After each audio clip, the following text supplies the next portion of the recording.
நீங்கள் கேட்டுக்கொண்டு இருப்பது கனேடிய தமிழ் காற்று. இந்த காற்றுக்குள் சொல்ல வருவதுவோ தந்தையர் தினத்தின் வரலாறு.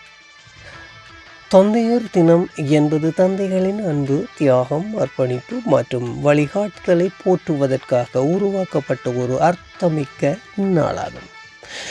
இந்த நாளை முதலில் முன்மொழிந்தவர் அமெரிக்காவைச் சேர்ந்த சோனோரா ஸ்மார்டார்.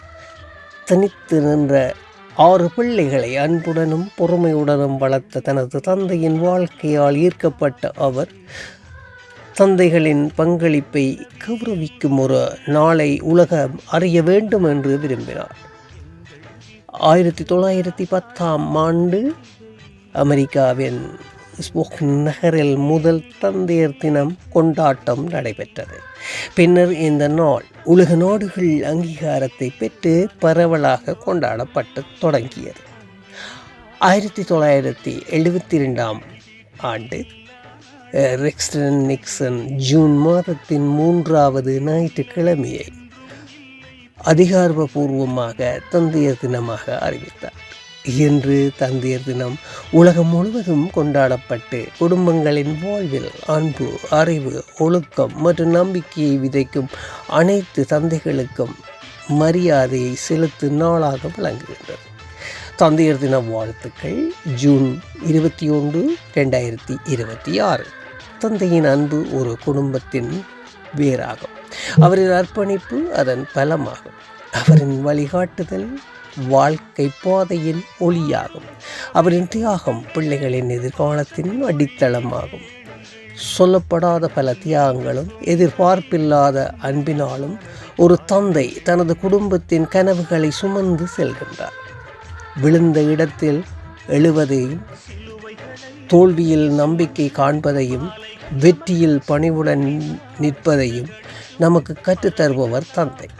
இன்று எம் வாழ்க்கையில் வளப்படுத்திய அனைத்து தந்தையர்களுக்கும் எமது மனமார்ந்த நன்றியையும் மரியாதையும் செலுத்துவோம். அனைத்து தந்தையர்களுக்கும் இனிய தந்தையர் தின நல்வாழ்த்துக்கள். உங்கள் நாள் அன்பாலும் மகிழ்ச்சியாலும் குடும்பத்தின் பாசத்தாலும் மறக்க முடியாத இனிய நினைவுகளால் நிரப்பப்பட்டிருக்கும். தந்தையின் அன்பு காலத்தால் அளவிட முடியாது. செல்வம் அவரின் ஆசீர்வாதம் வாழ்நாள் முழுவதும் வழிகாட்டும் ஒளி. இனிய தந்தையர் தின நல்வாழ்த்துக்கள். அன்புடன் ஆர். மோகன். நன்றி.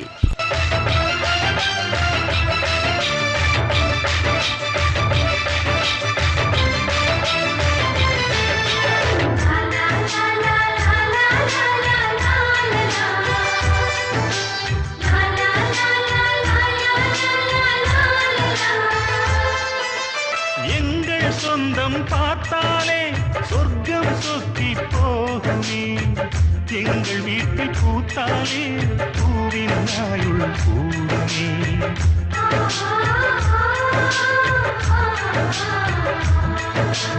இரண்டு கண்கள் என்றாலும் பார்வை என்றும் ஒன்றுதான்.